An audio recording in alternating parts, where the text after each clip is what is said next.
Ladies and gentlemen, we are back for another episode of the ABJ Podcast. I am your host, ABJ, Anthony Blackwell Jr. A lot of acronyms today. It's going to be ABJ, MIT. It's going to be a lot going on. My guest for today, if you haven't read the title, is MIT, Mr. Intellectual Tavius. But before we get into all that, let's get the new sponsor of the podcast. Let's get that ad read out of the way. Please go support these guys, too. This guy is super dope. I got to hang out with him a couple times, and he's essentially everything I love about small business, and when it comes to supporting where you're from and not forgetting where you come from and loving and supporting it. So let's get into you see it right below right by my ABJ logo. I don't know where I am, one of these, but anyway, elevate your style with Fractal's brand Elevation 1470. Elevation 1470 is a reinventing style by bringing tradition and nostalgia apparel to the Fractal and surrounding areas in Schuylkill County. We pride ourselves on hometown heritage and community. Elevation 1470 is where the trail begins. You can find them at www.elevation1470.com for all the latest and traditional nostalgic style in Schuylkill County, Pennsylvania. I don't have my hat on me right now, but I got to go start rocking it, and I got to get a t-shirt. But they're a really cool brand. They got like Schuylkill Mall brand. It's a lot. So if you look at the logo, it looks like EL, but it's actually like the interstate on and off ramps for 81 in Frackville, and it kind of makes the EL. And Elevation 1470 is it's fucking. There's so much intricate stuff going on with it. It's really, really cool. But I'm really proud that they sponsor the podcast, and it's all for a great cause. But yeah, go check them out. Also, links below for not only myself but my guests. If you want to go grab some ABJ merchandise, if you want to support that Patreon brand, and or anything like that, there's a lot going on there. Also, the audio side of the podcast has hit so we hit 500 plays, I think, last episode. Since then, we're 5 away from 550. So we're already closing in on 600 plays since October, which is absolutely bonkers. So the people who are listening the audio side in their car on Spotify or Apple Podcasts or Google or wherever you're listening to iHeart, it's all there. Also on Spotify, there's a way you can leave a 5-star review, but there's not a way you can type in a review. But if you're listening to a current episode, I did add a question feature where you can like, what do you think of the podcast? So that is there too. So if you leave those, we'll start reading them on the podcast. I don't know if I got any new ones because sometimes it doesn't alert me, but I will double check at some point and find out if there has been any new ones. But guys, thank you so much for the support. It's been great. YouTube side of things have been growing good. A lot of good subscribers been coming. So I really, really appreciate all of your feedback and everything you've been doing to support the podcast. I think nope. We haven't gotten any new ones yet. But yeah, so thank you guys so much. Yeah, 5-star ratings on Facebook as well. If you're watching this on Facebook, like George is right now, the MVP of Smash Master Wrestling. But without further ado, let's bring in my guest, the smartest guy on the independent wrestling scene. He's your favorite. He's my favorite. It's MIT, Mr. Intellectual Tavius. How are you doing, my guy? Doing good, sir. How about you? I am doing fantastic. I'm very, very excited that you were on the podcast. You are, like I said, we'll get into your journey here, but not very long into the scene. You said you had some time in, then took some time away to start a family, and then and now you're here, man. You're back in, and you are absolutely fucking killing it on the scene. Probably one of the most sought after people want to work and people want to get involved with in this business is you. We were talking a little bit behind the cameras, and you're very, very humble, and you're like, man, why do all these people want to work me? Because you're good, my guy. You're talented. You're very talented. I appreciate that, man. Yeah, man. So I got into wrestling. I've been in it since my dad got me into it when I was a kid. I started off probably like 01. So it was like ruthless aggression, all that. Mom couldn't stand pro wrestling. Like my mother hates it. Has she ever gone to your matches? Yeah, she's been to one. She's at the first Smash Master show ever when I was in the Scrambler. So that was interesting. She's not gonna like you jumping over the turnbuckle and kicking people in the face. I have showed it. So I showed her that clip, and all she says to me, she's like, "Just don't get hurt." She's like, "Please, just don't get hurt." She's like, "You have kids. Terrifying. Make sure you take care of the kids." So I'd always been a fan of it. I watched it all throughout high school. At one point, I moved to Connecticut after I got done with school. I was welding for a little bit, and my dad, Sergeant Murray, was wrestling for PAPW out in Connecticut, run by Paul Roma and Mario Mancini.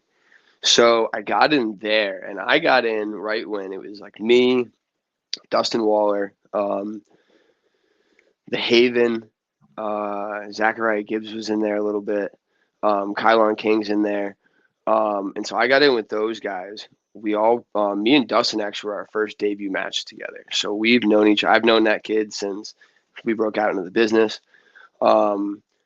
Wrestled for about a year, and then I took about 3 years off, and that was when I started having a family. So I had my family, got all that situated, and kind of just needed to take my time off so I could get into the business and fully focus on it. I didn't want to half-ass it. And yeah, then a little over a year and a half ago now, me and you met at the Sanctuary. Dustin came down because Trotsky invited him down for a show, and he was like, dude, just come down. Like, he might put you in. Came down there, and I met Trotsky, and I told him I had my gear, and he was like, all right, cool, bring your gear and let's go. And here we are almost a year and a half later, man. It's just been a ride. Yeah, Dustin's too. He's killing the scene. Dustin's gonna be he's getting a lot of bookings now, and it's gonna be, I feel like, very hard to book him soon. I don't think he's gonna be available much longer. I don't know if it was on Twitter or something I seen. He just recently did a spot with Leo, or maybe that was something he did previously and just had a tag to his thing. No, he just did a match with Leo like a month ago. Not even. He wrestled Leo, and then like 2 weeks later, his tag partner Kylon King wrestled Leo, and they both destroyed it. They were both. It was killer matches. They have a tag team coming up soon, right? Match at for the win, right? Is that him and Kylon that are wrestling? Yes, I think so. I'm not sure where it is. I know they just wrestled West Coast Pro. They were just out in San Francisco. Yeah. What's the name of his tag team with Kylon? Miracle Generation. Yeah. It's gonna be Miracle Generation. CMD, which is Deshaun Pratt, Boom Harden, and Lindsay versus the SAT. Yep. That match is gonna be insane. Yeah, no, those boys, they're getting some bookings that I don't think they ever pictured would have happened. And I don't think it's going to get any worse for them at all. I think it's only up for them. So there's your roses. Yeah, definitely another good talent to go follow. Because for sure, definitely, it's Dustin Waller and at Kylon King for sure. That's one thing, man. I'm really fortunate with the scene and I try to pride myself on learning more. Is because it's easy to get stuck in your 25-mile, 30-mile bubble. And then once you start branching out, and I'm still learning the New York side of things, but now I'm really diving into Jersey because that's where I get booked a lot. But man, it's absolutely insane what's out there. And people always talk about what's on TV and AEW and WWE, and they're like, well, what do you think? I'm like, dude, Mania and AEW, like, they're fun to watch. But I love my weekend shows on the indie scene and going and seeing all these upcoming talent. And like, then you see them on AEW and you get more excited because they're there. And it's just like, people are like, oh, they're not that good because they don't get the booking. But then you're like, yo, let that person go, and you're gonna be like, shocked. Yeah. And I think that was the thing before I got into indie wrestling. Like, all I knew was like WWE, Impact, a little bit of ROH, nothing about New Japan. So I didn't understand any of that. So I didn't get that. I thought WWE, I thought WWE and Impact, like, that was it. Like, those are your two companies. Like, after WCW was gone, like, that was it. And then I started diving into like New Japan and Lucha Underground, all those. Love Lucha Underground, bro. Like I don't care who it is. Like, it's Ricochet. No, it's Prince Puma. That's who he is. He's Prince Puma to me. That's all I knew him as a start. And like, some of those matches, I feel like you get indie shows, even indie shows around here. The energy you'll get in an indie show some days is 1,000,000 times hotter than you'll get at a show with 17,000 people sometimes. Well, let's talk about energy at an independent show. We just had one over the weekend. Uncle Massey's Smash Master 40th birthday party, and holy shit, man! I'm telling you right now, if you're in the 570 area or it's even if it's a drive for you, come out, because that card, I think, set a tone, and I think people are going to really start to speak about what happened at that show and realize how hot the crowd was, literally from beginning to end. And bro, we made kids cry. Yeah, we made kids cry. Were crying. Kids were crying. Refs and wrestlers were getting flipped off. Grannies were hitting people with canes. The Yeah, crowd bro. literally moved around a building and went outside, then came back in, and then went Inside, back and then outside went back again, outside. and then came back in again. Like usually when a match moves around a building like that at a hardcore match, you get them to move once, and then they go back to their seat and they ain't Yeah, moving. but not to follow that much. Bro, we could have started packing up chairs after that because nobody was using it. Like, Yep. it was. And I don't think crazy. that's what people realize. Like, and don't get me wrong, there's so many good promotions. Excite's a good promotion. You got the Samoans down in Stroudsburg, and all those guys. All those guys are good promotions, but I don't think they realize what's popping up here. Yeah. And with Smash Master, like the people we're bringing in, you may know them, you may not. Doesn't matter though, because by the end of that show, every time I'm hearing people, and everyone's just like, "That was wild." Yeah, and here's the thing too. If I know there's a lot of wrestling promotions out there that listen and people who are involved. Listen, let's stop throwing shade at each other because you might be like, oh, I'm gonna shut down this promotion or I'm gonna do this or I'm gonna do that. At the end of the day, the only person you're hurting is the workers. And if you're trying to work, if your whole goal is to be the only independent wrestling promoter in the scene, first off, you're a joke. Stop that. And the more that the indie scene works together and helps build up, you're going to give opportunities to more talent, and you're going to bring fan bases into a business that we all want to thrive. Being to be the only guy in the top of the hill is a dumbass mind state. Stop doing it. Just stop. It's not worth it. Yeah, no, I don't get it. And that's one thing that's like, I love pro wrestling. Don't get me wrong, I love it. Like, I eat, sleep, and breathe this. Mm-hmm. But this business and this industry is so fucking toxic. Yeah, it can awful. be. Yeah, and it can go and it's awful because it can go from being just like the high of your life, and then it just goes to toxic like that. Mm-hmm. And it could just be the smallest thing, and it sucks. But yeah, no, I mean, if we all just try to help each other out, bro, we could start a revolution. No, listen, you're gonna have days where you're gonna run the same day because that's the only way you can get a venue, and that's just gonna happen. You know what I mean? But at the end of the day, man, it just really, it's dumb. It's fucking stupid. And if a promotion's doing that, like, I don't want to be a part of it, man. We go to our locker rooms and we have the promotions that we have mutually worked together, and those locker rooms are just fun. And it's way better to be there when everyone's passionate about the product and passionate about what they're doing. And listen, there are locker rooms where people are just there for the day. You know what I mean? And then they get out of there and they're like, all right, cool. What another cool booking. Let's get out of here and move on to the next one. Yep. Hopefully we see you down the road, bro. Like, it's just like I like being in those locker rooms where it's like, yo, I can't wait for next show's booking because I can't wait to see these people again. You know what I mean? Like, oh no, yeah. And I mean, and I'm not trying to toot Masty's horn, but I mean, it's like Smash Masters is that spot. I mean, even like this past weekend, I mean, like, we were in, like he posted, we were in a jam. Yeah. Like, that was almost bad. Yeah. 2 rings pulled out the week of the show. And John won the morning of. And won the morning of, and John rolled up with his ring. And I've never seen so much talent put together a ring and take apart a ring at a show ever. I think I'm coming on 2 years now, and I've never seen that. First off, I don't really help with ring put together because I don't know what the fuck I'm doing, and that ring looked like a Rubik's cube. I've never seen a ring like that before. So I've never seen one like that one either, and even I sat there for a second. I was like, yeah. Someone got the instruction manual on this. I'm like, this is a little impressive. I've never seen 95 pieces for a ring here. That ring was nice. I mean, it was cool. I mean, I don't know how it was to wrestle in it, but it looked cool.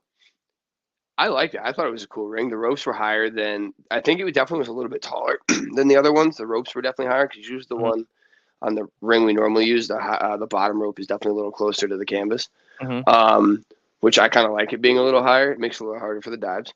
But almost killed himself like 3 times. I know. Me and him both did. Yeah. But yeah, no, I mean, but something about Sunday though, man. I mean, Massey came in and gave that speech, and it was we were all ready. It was like we were ready for the Super Bowl. Like, we were ready to rock. And I don't know why. It was like the energy everyone brought out from that show. Besides Ricky Price, he can kiss my ass. Fuck Ricky Price. But yeah, no, the energy from that show, man, it felt different. I mean, like, and all the shows have felt good. Not saying any of the shows were bad, but just the energy from that one felt different. And I think it was a great way to start this year. And I think it's a great way to show what's going to come this season, because this season's going to be a wild ride.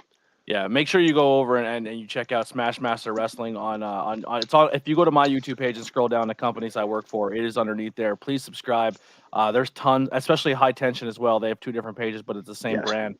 But tons of good content coming out of there. A lot of clips have been coming out. So if you want to see little snippets of matches, and if they don't grab you, to go watch the matches, you're insane.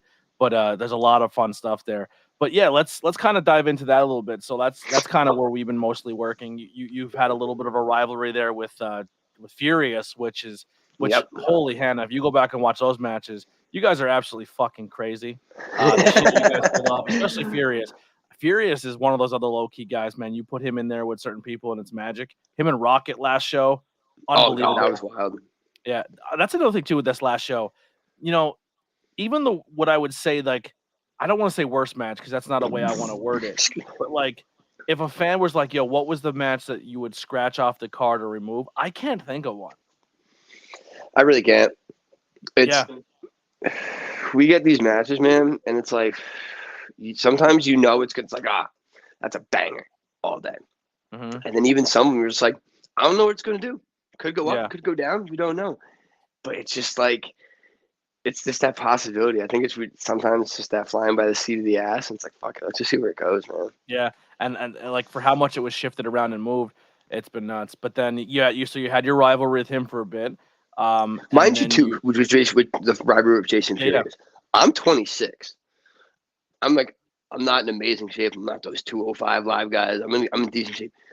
Jason Furious is 32 years old, and that man can go. He told me he'd been in the business for a while, and I was like, all right, cool, like it's gonna be a fun time. When me and that dude started going, I was like, oh, this is gonna, oh my god, dude. So if nobody's watched it, please go watch it. The Halloween show was I'm so happy. You know exactly what spot I'm thinking of.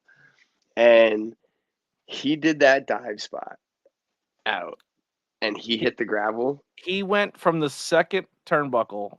But did the second turnbuckle from the he did like the bottom rope, and he basically like used it to springboard himself over for the flip, and it was just on gravel. It was dirt. pavement with gravel on it. Yeah, and it was like, it wasn't like small like river rocks, like it was like gravel rocks like size of a quarter, and he took that bump, and I was just like, you heard the air come out of his chest. Yeah, no, that was one of those bumps. I was like, this dude's insane. I was like, this dude's sick. He did it, and I literally looked over. I'm like, why? Why did that just happen? Who will prove that? And this is one of those moments where it's like you can go past everything and you can break that fourth wall because we're at that point in wrestling now, and it is what the frig it is. And it was like he told me this spot, and don't get me wrong, there's people in this business that like we have a rivalry. Like me and Ricky, like. We don't like each other. We don't, especially after the fucking clown wig. I'm about to kill him with that one. He gave me a swirly. I know. I mean, I'd rather the clown wig than the swirly. Granted, it was the video of him sitting in the bathroom, staring, waiting for you to come in was terrifying. He mugged both of us. If you watched mine, he damn near kidnapped me with the towel. He chloroformed you. That's illegal. I know. It was horrible. Yeah. But Furious though, man. He called that spot, and he was like, "You're gonna move." And I was like, "Are you sure?" Yeah, thank you, because I didn't want to take it. Because like don't get me wrong, like I said, man, it's real and it's not. It is scripted, but what we do is it's an athletic event. It's no doubt about it. Go watch what I do. It's an athletic event, but I'm all about, man. I'm not trying to kill somebody. And I'm like, bro, like I'm not trying to blow your ribs out. Like, come on. But he took that. He was like, "No, man, we're gonna do it." And he took that bump, and like I couldn't watch it. I was like, "Nope." I kept my head under the ring. I heard him hit, and I was like, "Yeah, I was like, dude, you good?" Now, but kind of pulling back the curtain a little bit, like in a match like that, he's a little different because I feel like he's willing to take what he's willing to give.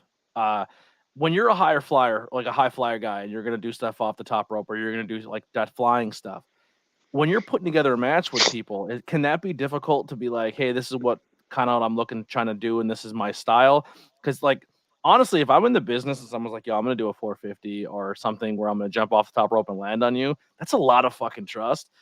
A misplaced knee into the face, you know what I mean? You see it all the time on WWE itself, you know what I mean? It happens anywhere. anything can happen, man. Is that tough to plan matches at times when with certain people, or are everyone just kind of like, nah, man, I trust you, go for it? It depends. It's 100%. It is. I mean, it's 100% a trust thing. Mm-hmm.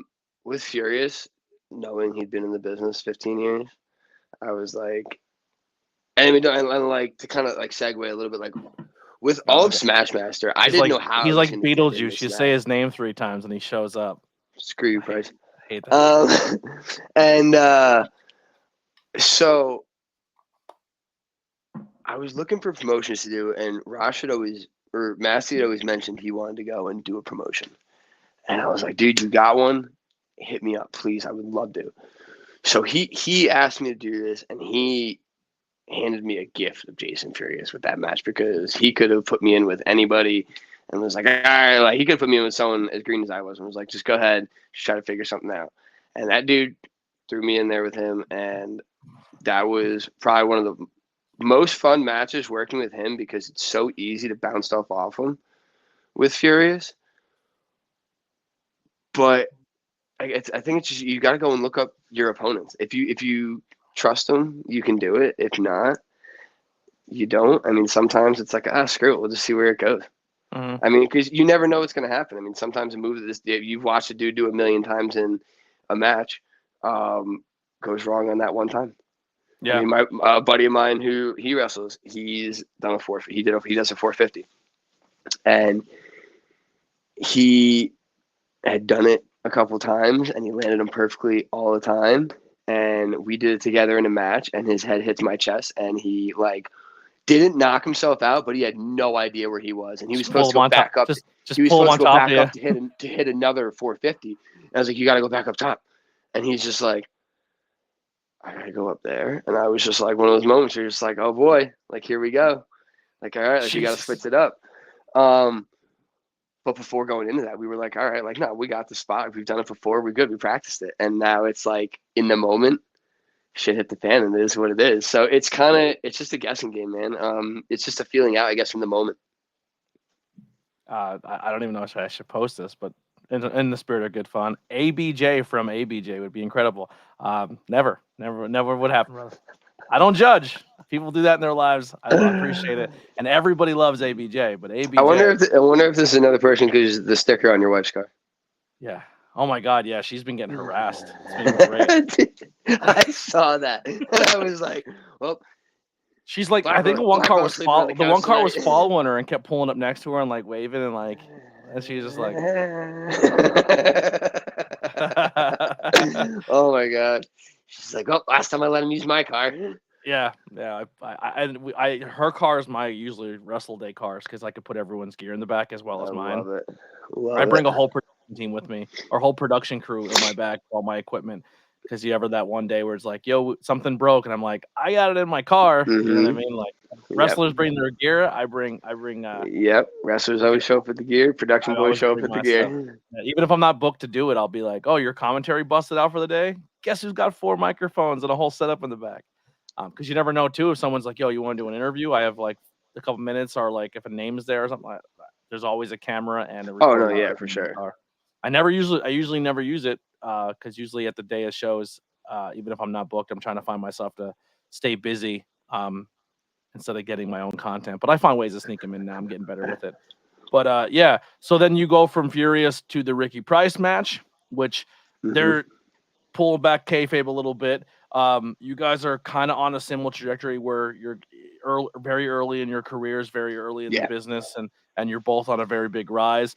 You're on the winning side of things at Smashmaster. He's on the losing side of things, but you're both very big bright spots in the business. So I'm sure, that is kind of put to rest because you're climbing the ranks and he's still trying to find his way up the ranks.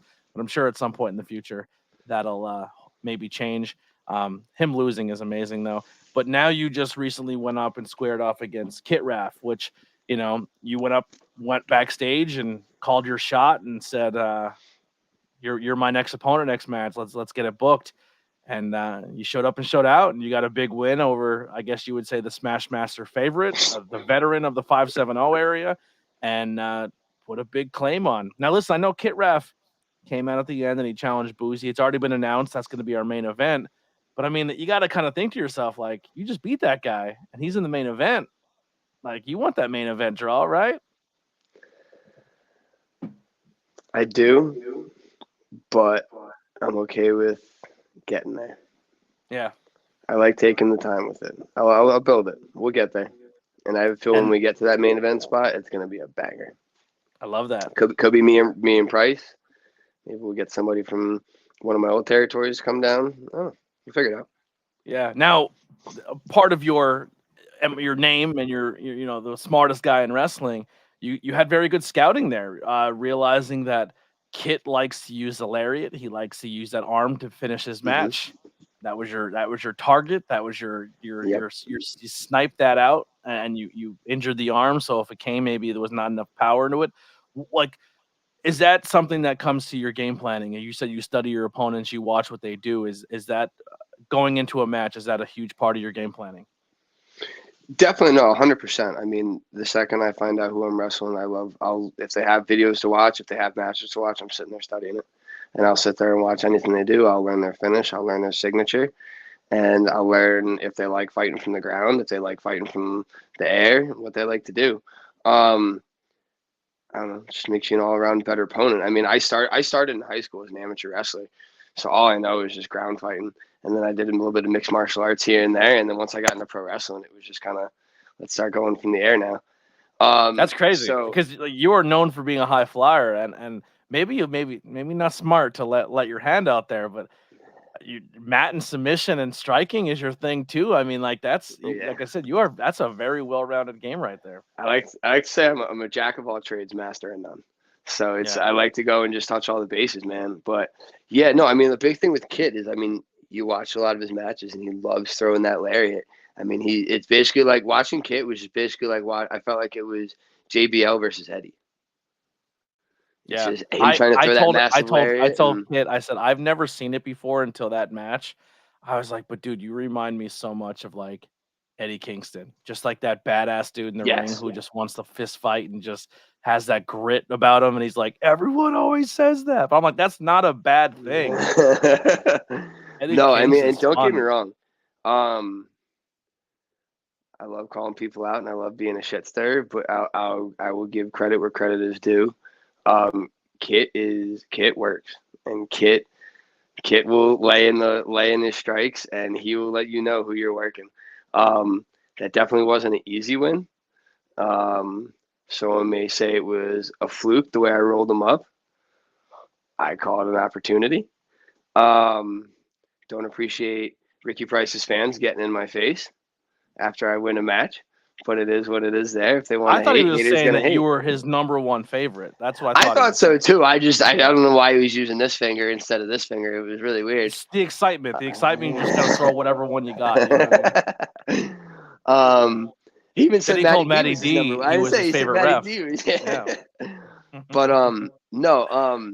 As much as I'm very happy I got the win, and as much as does it suck I'm not main event yet? Yes. Like I said, in due time, I think it'll be better if I wait for it, and I'll take my time and call my shot when I want to.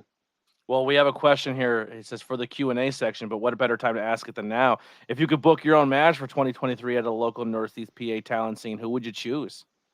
You can pick someone who's not Smash for this, and then pick someone in Smash.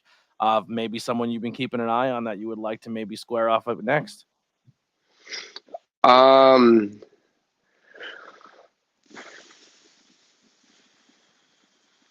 You said one off camera that a match I didn't know I wanted until you said it. That's high on my list now. Yeah, and I know. I think I know which one you're talking about, and I probably would see it as Smash, but I definitely would work Ahmed. Yeah, I'll take me and Ahmed in a ring. Ooh, dude, that'd be magic. That'd be pure magic. Because that would be the match where I don't know if you're gonna fly as much in that one because he finds that target, man. He's gonna. I know. He's gonna work it. Yeah, it's funny. I've watched a lot of his matches, and he's a hard one because he goes from any angle, and it's wild. The stuff he comes up with, I'm like, I didn't even know you could do that. He doesn't either. I didn't like. I'm pretty sure he just comes up with stuff, and he's just like, "All right, someone give me a name, quick." Like, he's one of my favorite people to call on commentary because it's something different every time. Yeah, no, I don't think I feel like very rarely you see him use a move twice. And then and even when he's gonna do a move, and you're like, oh, he's gonna do this because it's in a position that he tweaks it just a little. Tweaks it. He changes it, and you're like, what? just a little bit, and he gets that pop for you. Yeah, so good. And then somebody out of Smash.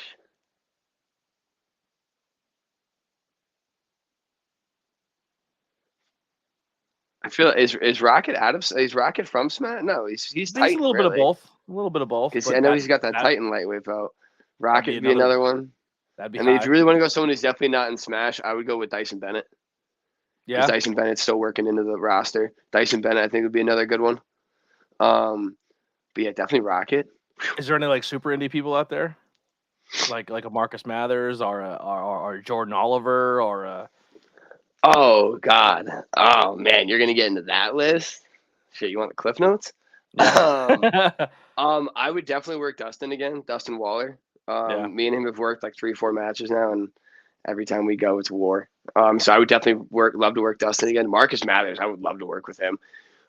He just had a couple really good matches. He just had a death match, I think, recently. But yeah, that'd be another good one I would love to work. Lucas Chase, he's from up in Connecticut. He's been on AEW Dark. If you never heard of Lucas Chase, go look him up. The Cure Lucas Chase, he is an animal. And he is every bit of it, and he's as good as he is in the ring, he's as good as he is on the mic. Eric, I couldn't agree with you more. Eric said this fella keeps it up, he will be the super indie soon, and I totally agree with that. I'm just happy I'm getting this interview now because I think in like 2 or 3 years he's going to be too cool for all of us. I never. Donnie Bambino calling a shot says, I know you want to work the Don. There you go. All right, Donnie Bambino at the high ground, maybe. Lindsay said, "Would you be cool if your daughter wants to follow in your footsteps someday?" By the way, real quick, you ever see that meme of the little girl? She's in. Yeah. Dude, it looks just like when I see your daughter. I'm like, dude, she looks like the little girl from the meme. Yeah, man. So that was my daughter's second time ever being to a show, like ever in her life. The first one she was at was the first Smash Master show in the Scrambler. So this was the first singles match she ever saw me work. Would I want her to follow in this? I have a feeling she may anyway because she watches my matches and then tries to beat me up. I have gotten a couple of talks already from her daycare teacher because she tries to. So, like the teacher looked at me a couple of days ago, and she's a sweetheart, and she was just like, I never thought I'd have to have this conversation with a parent because like normally the kids just go home and roughhouse with their dad, but like you actually pro wrestle. And I was like, yeah, no, like it's a little sketchy sometimes. And I always tell her not to try to, like, we don't do this at home, or we only do this at home. We don't do this anywhere else. So, I mean, if she followed it, we man, listened. so cool. Every time WWE turned on, don't do this at home. Yeah, right. You're jumping off your dresser. Exactly. Yeah, no, I mean, if she followed it, man, I would love it. I'd support her all the way. And if she doesn't, she doesn't, man. It is what it is. Yeah. So you were talking about before, guys working and your moments and like Kit Raff, but like, who are some of the people that you have worked that maybe like hardest hitting guys or people that, behind the scenes a little bit, pulling kayfabe back, you just really enjoyed putting matches together with, or like those small things that, behind the scenes that maybe a lot of fans don't know about?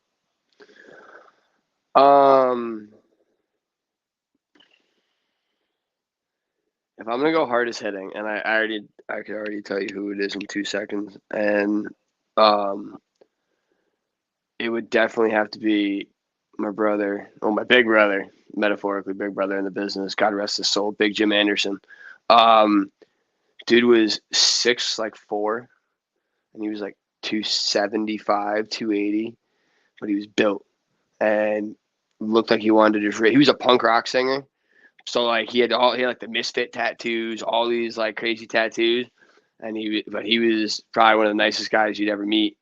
I wanted to get bigger. He brought me to I was lifting in like a Planet Fitness, and he was like, come with me. He brought me like an old, like musty 80s gym. Like the owner looked like the coach from Rocky. Yeah. And I was like, all right, like this is the guy. And he brought me in there, man. And he built you up. But man, I one of took those a line gyms where you need to get a tetanus shot after. like literally, like there's still asbestos like in the ceilings.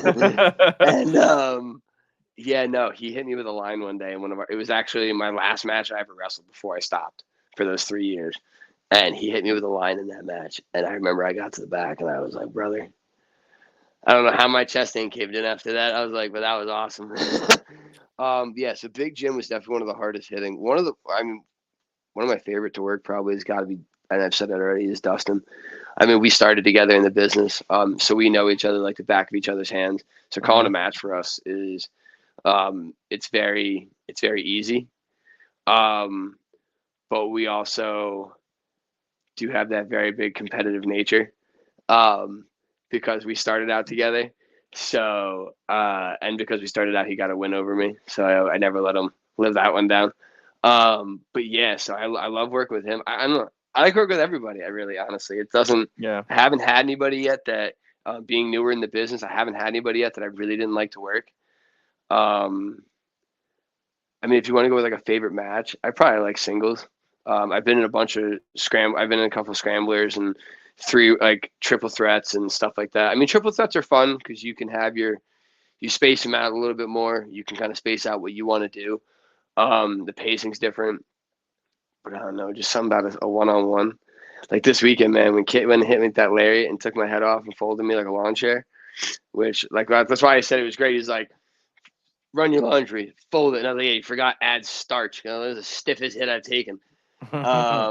And yeah, it's just, I don't know. Your corners got scared the shit out of me because the turnbuckles had that piece. Like it wasn't just one flat pole. It had that like. So that was wacky. You almost hit your head on that. I had never seen a pose. No, I threw myself to the left. Are you talking about my dive? No, over the turnbuckle dive. Yeah, my dive. Yeah. No, yeah. I was off to the left a little bit. I wasn't as worried. I honestly wasn't really worried about that. I guess my angle looked like you were really close. I was like, ooh. Yeah, but it was really wacky because a couple times when I went to walk around the ring, I'm so used to just like a square or a round post that like you're not used to a triangle just jutting out from the side of it. So like you do almost have to kind of watch your face. Yeah, like another 4 or 5 inches that you have to compensate for. Yep. It was definitely unique, but I mean, it was cool. I mean, it was fun to use. I mean, I got to use it in my match. It literally, I would call it a key portion of it. I mean, I wrapped his arm up in there and slung his arm around in that thing a bunch of times, and I don't think he was the same after that. But yeah, I mean, every ring is different though, man. I feel like you really don't get the same ring twice. And you said the ropes are higher too, so you had to elevate it even higher to get over that. Yeah, no, the normal ring we use at Smashmaster, I think that bottom rope probably only sets like 6-7 inches off the ground. And you could tell the one that was at this weekend, at least, was almost a foot off the ground. So there was definitely an extra like 5 inches I had to jump for. Yeah, it was definitely one of those moments. I stayed back and I looked at it because because we had this set up with the ring so late. None of us got any time in the ring. Yeah. None of us got ring time before the show. So I literally I usually run and I'll kind of post myself up and see where I'm at and see how it feels. I literally got one run up into that corner. And I was like, fuck it. Yeah. What can go wrong? And in my head, I'm like, 100 things could go wrong. I could die. I was like, all right. I'm like, let's go for it. And it's just, you got to have the confidence in yourself with it. Man, that show is going to go down, I think, in a lot of people's minds, not just the fans, but workers and people like they said, the small things, how you said, behind the curtain, again, fans don't see this, but people getting their ring time and testing the ropes and seeing if they're stiff or they're loose or how to get those vibes and how to get those. None of that was a feature. None of that was a thing really. No, a lot of that show was the first match got done and they came back and they were like, this is a little funky. There's a little bit of a divot here. And so we're getting feedback and the boards sound like they were shifting, because the way that it was set up was different. I mean, the ring was Yeah, it not was. bad. When I say that, like, No, just yeah, no. yeah, The ring, yeah, it was a great ring, and like it was solid. It honestly wasn't that bad to bump in. That was my first time bumping in a ring that had with the spring. shock in the center. Yep. So I did like that. But it just had a different feel. It had a Yeah. different feel. But like I It said, you get so many rings that have different feels to them. it was a testament to the locker room at Massey too, of just kind of letting the talent like, hey man, we have to move things around. We have to shift stuff around. Um, People's matches are going to get moved. Times are here. We're scrambling because we're running a little later than we need to be. But just go out and do your matches. I trust you. And then also the creativity of the talent of just going out there and still putting on stuff with zero prep and just kind of winging it. Uh, Dude, this 570 talent pool is unbelievable, and there's the people who come from that, like not just. And when I say 570 talent pool, I know people aren't from the 570 who wrestle in Yeah. that pool, but you are one of us when you come to the 570. You're Oh you're a God. like just people like, hey, let's just do this that. Like the fact that Rocket and Furious put that match on with no prep of that ring or getting a feel for the ring, and just and knowing that they have to feel the ring out before they do the crazy shit they're gonna do. Just every single match from top to bottom, people just creativity and just professionalism was through the fucking roof. No, yeah, I loved it, and I mean, and I even noticed, and I was talking to somebody about it, and I know, and he said to me that after intermission, that crowd was tired. They were tired. They waited an extra 40 minutes to sit there and just watch a show. Mm-hmm. Not many crowds would do that. Most crowds would be like, all right, I'm not waiting this by, and they'd bounce. They'd ask for their money back and leave. Then people sat there for an extra 40 minutes to just, everyone just trying to buy us some time so we can come up with something. Yeah. And me and Kit went out there after the second after intermission, and boy, that crowd went from tired to awake real quick, man. And all of a sudden, and then we still had 2 more matches after us. Yep. And they were wired back up all the way through the end. Yeah. So Cool. that was definitely a good one. I can't wait for it. If people weren't there in person, I can't wait for you guys to watch it once the footage gets finalized and put out there, because it was a special show, very very special. Now that maybe you guys heard this podcast and know the behind the scenes of the craziness that happened that day, you'll have a more of appreciation for it. But yeah, we're getting close to the end. If anyone has any questions they want to put in the chat, please put them in if you have any questions for MIT. So besides professional wrestling and chasing around a little girl, what are some things that you do outside of professional wrestling that are your hobbies or stuff you do on your free time? Yeah, man. I mean, outside of work or outside of pro wrestling, it's not a crazy lot. I mean, I work a full-time job. As much as everyone wants to think this is what we do 24/7, for a lot of us it ain't. My shoot job, if everyone wants to learn a little bit about the old MIT, my shoot job is I work EMS and security for a resort, and I'm trying to be a paid firefighter at the moment. But obviously if this takes off, then we're going to be rocking with this. But yeah, so when I'm not doing that, man, I'm home with my kid. I'm home with my kids. I go to the gym. I hang out with my family. I hang out with my boys.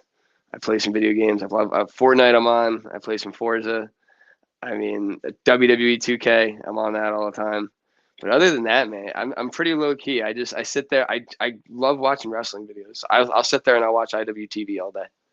And I'll sit there and I'll just watch matches and matches and matches and just get ideas.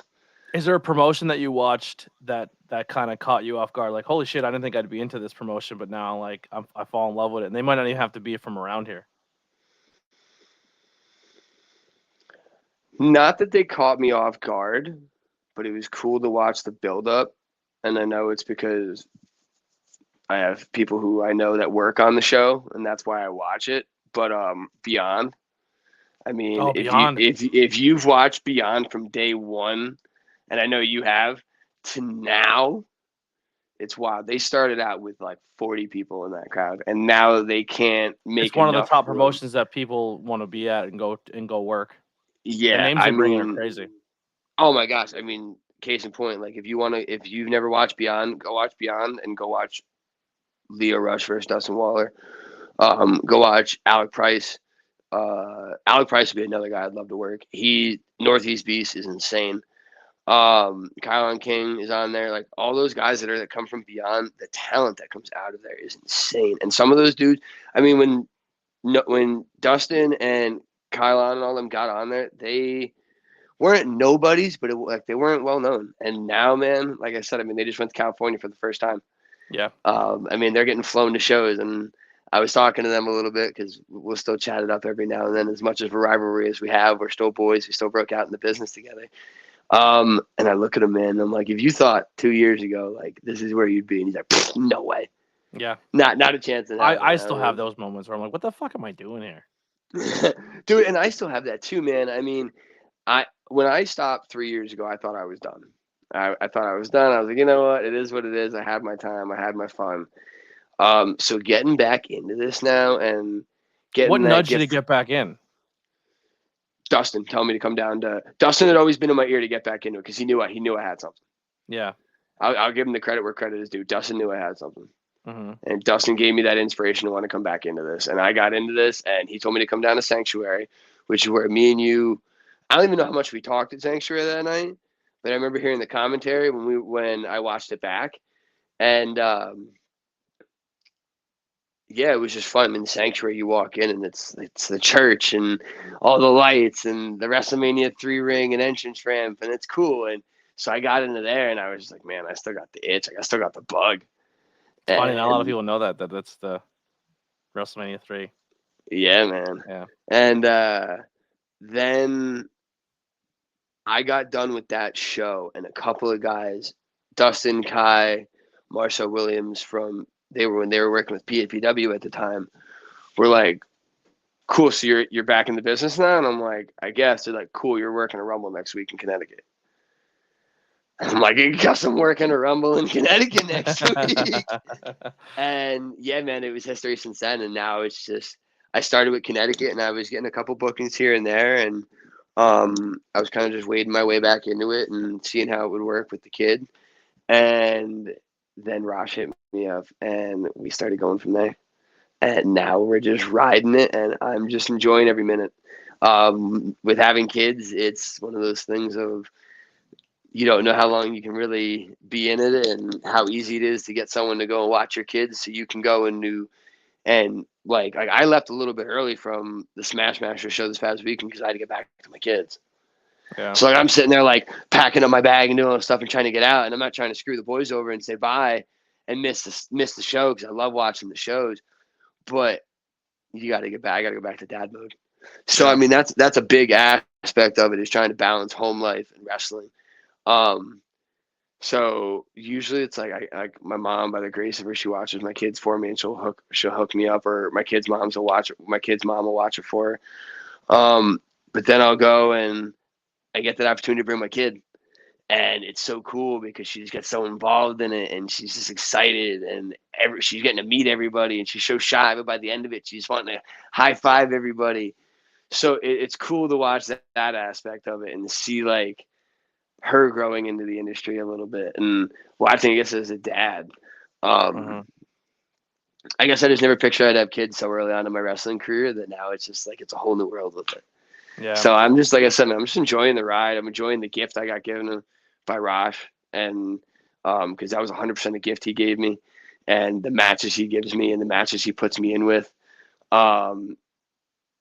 He's, like he said with you, was putting quality control on. And as much as I can't stand Ricky Price, I mean, this is the one bit of roses I'll give him. You hit the nail on the head.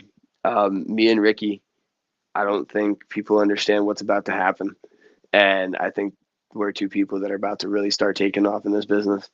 And just the opportunity that Masty wants to give us and push us. And like he said, people might not know who we are now, but we just got done with quality control. And now we're just going to just jam it down everybody's throat. And you guys are going to know our name.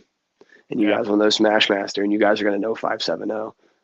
And it's going to be interesting. It won't just be New England and the run in the Northeast now. It's going to be, we'll have Pennsylvania in there now. Yeah, absolutely. The Northeast Coast, man, we are very fortunate between from Jersey all the way up the coast to Connecticut of Oh my professional gosh, wrestling and the talent talent is stellar. is unbelievable. But the last question I have for you, unless anyone has anything to chat, and then we'll wrap this Yeah, up. man. If you have any advice, I know you said you're in and then out and then back in your short career here.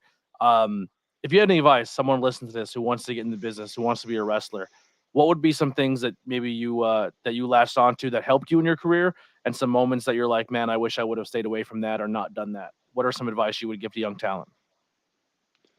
Um, so I'll give you another little insight on me and my personal life because I'm not afraid to talk about it, and it is what it is. Um, I just hit my 4-year sobriety mark on, I think it was like Friday or Saturday, something like that. It was literally like 2 days Congratulations, before. man. It was like, thanks, man. Thank you. I appreciate it. It was like it was like 2 days before the show. Um, that was a big thing for me. I mean, the boys are always going to want to go out. I mean, we go to classics. And don't get me wrong, I'll go to classics and chill with the boys. Granted, I'm drinking my Coca-Cola or my Gatorades and stuff, but I also sit there with the boys, man, and just sit there and talk shows and talk what's going on. I'm usually But the see, I'm the person who will drink and then keep drinking. But my trick is I'm responsible for driving people. So that gets me not like I'll have a beer and then I'm done. So as long yeah. as I have Philly Mike and Riley with me, pull the curtain back if they're at a show and I'm there 9 times out of 10 I probably drove them. But I'm like, all right, can't I have to be good boy mode because Yeah. I'm responsible for other people and that kind of keeps me in check. No, yeah, man. And so I mean that was a big thing, and I don't blame it on anybody else. It was 100% my own doings. I had my own addictions before I got into pro wrestling. So then I kind of just only fueled it myself because it just seemed like, oh, like everybody does their own thing, so cool, no one's gonna judge.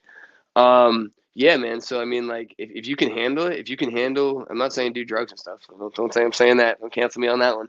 But yeah, man, if you can handle the drinking responsibly, you can go ahead and drink and have a good time. If you can't, stay away from it. It's not worth it because you won't get anywhere in the career. Um, Wrestlers and musicians. If you enter these fields, everybody wants to be a rock star, and so you have to. If you're not prepared for it, be mentally prepared for it because that those days can come. oh yeah, and I mean, and the amount of stuff that you will see get not necessarily put in front of you or offered to you, but you'll see around you, and it's out there. It's out there. It's the world. The world's a shitty place in some spots, and it is what it is. I'm not saying wrestlers are shitty, but everyone has. Some people have their vice, some people Yep. don't. And so that would be a big thing, man. If you can just stay away from not getting into anything stupid, not getting any drugs or anything like that, man, you'll be fine. And just listen. I got trained by two dudes, Paul Romo. If you don't know who he is, look him up. He worked with the Four Horsemen. He was in a stable of Power and Glory and the Young Stallions. Power and Glory was his best with Hercules Hernandez. Them two were unstoppable. Sadly, Herc passed away from sleep apnea. But yeah, and then Mario Mancini. Anyone can argue with me at all. I'll say he's the number one jobber in all of WWF. But he was Undertaker's first televised match, like right hand to God. And He took the first tombstone. yep, Yeah, I met him at and Icons and not Icons. Legends of Hamburg. He was at Legends of Hamburg. yeah, He has a so book out, I believe, too. You could buy a. He has a yeah, like a book about his I think career. so. I Yeah. think he does. But yeah, so Mancini was one of my trainers, and Roma was one of my trainers, and they trained me and Dustin and Kai and all those guys, but they trained us 80s. And so you learned 80s style wrestling. The first month and a half was just conditioning, and it was just seeing who's going to quit.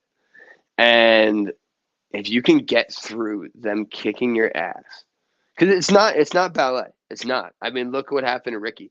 I mean, all jokes aside, everything aside, nobody wants to get hurt. No, because in the end, you screw somebody else. You take money away from them. Mm-hmm. So in that aspect, as much as I can't stand Ricky, in that moment of when I did that spot and I kick him in the face, in my mind, match is over. And listen, I'll give one more testament to him because that was that moment. I looked right at Yep. him. I was like, "Are we going home or not?" He's a tough And he was, motherfucker. and he looked right at me and he goes, "Fuck no." And I was like, "All right." And we went back into the war, and that's what it is. Mm-hmm. And if you can get through those moments, if you're like, "I can't do this anymore," push your body a little bit farther. Your mind can do a lot more than you think it can. And it's wild, the stuff I've been able. I never thought I'd do half the stuff. I never thought I'd do half the moves I do. Not at all. I thought I'd be strictly a technician and a striker. That was it. I never thought in my life I'd be throwing myself full force out of a ring and diving over the top rope and just saying, "Oh, hopefully someone catches me." Never in my life. But if you can just stick with it, man, and you can just keep the attitude, and if you can just take people's advice, not everybody's advice, because not everyone's advice is good advice.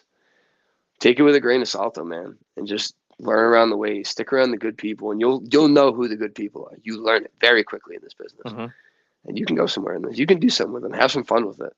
As much as I wake up some days aching, and it's a little harder to pick up my daughter the next morning, man, wouldn't trade this for the world any minute I'm living with this right now. Absolutely. Man, what an awesome conversation. I'm super happy to have you on. Like I said, man, the sky's the limit for you. If you haven't already, please seek out MIT matches and go follow him, or you can always see him at Smashmaster Wrestling. Next show, I believe, is in May, I think. I have a lot on my plate. The Follow calendar's Smashmaster somewhere in Wrestling my on room. all social media. You'll be up to date. Just in closing, not this weekend, but next weekend, if you want to come hang out, I will be hosting HTW Spring Break 93 on the 18th. Doors at 3:30, bell at 4. Tickets are starting at $20. On sale now at hightenctionhtw.com/shop. It's going to be on Christopher Columbus Boulevard in Philadelphia, Pennsylvania. If you come to this show in the morning at Icons at the 2300 Arena, tons of amazing legends are going to be there that you can go see. I will be there myself at a high tension wrestling table alongside Philly Mike Swanson and the HCW champion, Mike Skyros. We're going to be hanging out there selling their gimmicks and merch, as well as Book me against Skyros. There it is. You and Skyros. I'll take a Skyros booking. So you guys can come see them as well as get information for the show. Once the Icons is over, you can come a couple block walk. That's what we're going to do. And you can come see the show. Once that show is done, you can walk right. I heard there's a really good hoagie place, sub place or cheesesteak place along the way. Philly Mike was telling me about, so you can get food and everything. And we'll have you in, done, and out by the time the next Icon show starts later on that night. So you can check out a great con, 2 amazing wrestling shows, and show independent wrestling your support in Philadelphia. And it gets you a little preconditioning warm up for Mania weekend next year when that city is going to be flooded with independent wrestling. So definitely on the 18th, if you want to jam pack a day of professional wrestling, that is the day to do it and come support that whole independent wrestling scene. Next week, we will have on another amazing Smashmaster high tension 570 guy here. Tommy Vex will be on the podcast. Following that will be Jaden Steele. Seen him in the chat a couple times here. Eric Pinhat on the show. Following that will be Brad DeMeo. The guy you just called out, Mike Skyros. Yeah, buddy. Nathaniel Cunningham. And then rounding out the month, the queen of independent wrestling, Mary Elizabeth. Oh, my gosh. You and Mary Elizabeth. That's one of my favorite things to do on commentary is that I hate Mary's a goddess. I always put over. Tommy's horrible. I'm a bad guy, but Tommy's horrible. You can't kick Gavin out like that. What a dirtball. But hey, we got to see some cool Tommy moments with Grimm. So hopefully, fingers crossed, that's something we see in the future. No, that would be a good one too. Yeah. But thank you once again, MIT, for hanging out. Doors always open if you want to come hang out or have something to talk about. Or oh yeah, no man, for sure. When you get popular, don't forget the ABJ podcast, all right? Nah, man, I truly appreciate the show, man. I've been dying to get on the show. I watch all the time, so I'm excited to see where this goes. Go give me a follow. Add it to my Tavius. I think you put it down on the bottom there. Yep, all your links are below. And yeah, man, let's enjoy the ride. Come check out Smashmaster and let's see what we got going this year. All right, well, that'll do it. We're going to close out some music by Billy Trey, and we'll see you guys on Thursday with Tommy Vex. See you next time.